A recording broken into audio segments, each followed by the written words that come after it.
தஞ்சை மாவட்டம் சுற்றுப்புற கிராமங்களில் ஆழ்குழாய் பாசனம் மூலம் தாளடி நெல் சாகுபடி செய்த விவசாயிகள் தற்போது அறுவடை பணிகள் முடிந்துள்ளன.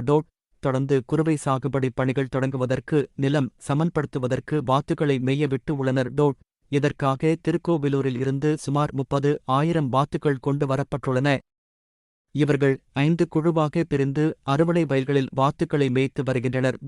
வாத்துக்கள் வயலில் மேய்வதன் மூலம் அறுவடை வயலில் தாழ் சமன் ஆகும்.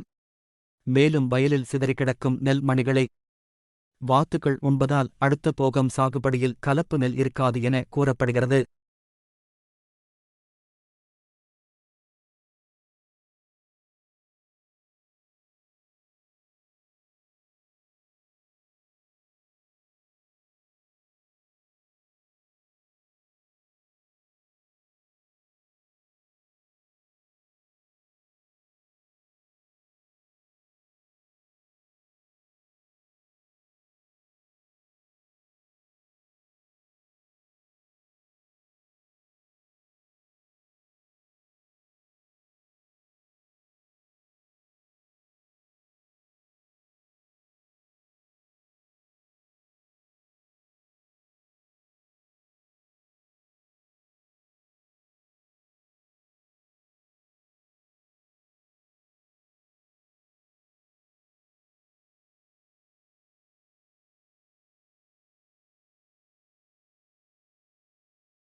நாங்கள் வாத்து மேய்க்க வந்துருக்கேன்.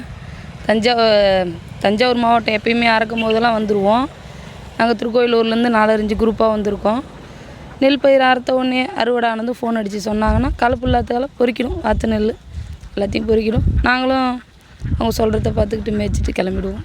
இது அறுவடை செஞ்சு பாக்கி கதிர் நிற்குமே ஓரம்பரம் நிற்கிறத வந்து அறுத்தாலும் அறுத்துருவாங்க. பட் இருந்தாலும் அப்படியே களைச்சி விட்ருவங்க, மெரிச்சு விட்ருவாங்க. அதை நாங்கள் இது பண்ணிப்போம். வாத்து மேய்றதுனால என்ன ஆகும்? க்ளீனாக இருக்கும். கலப்பு இல்லாமல் நெல் பயிர் கிடக்கிறது. மறுபயிர் நட்டாங்கன்னா அது கலப்பாக முளைஞ்சி வெளியே வரும். அது இந்த வாத்தை விட்டாங்கன்னா க்ளீனாக இருக்கும். வயல் நல்லா இருக்கும், சுத்தமாக இருக்கும். அதனால் வாத்தை விடுவாங்க.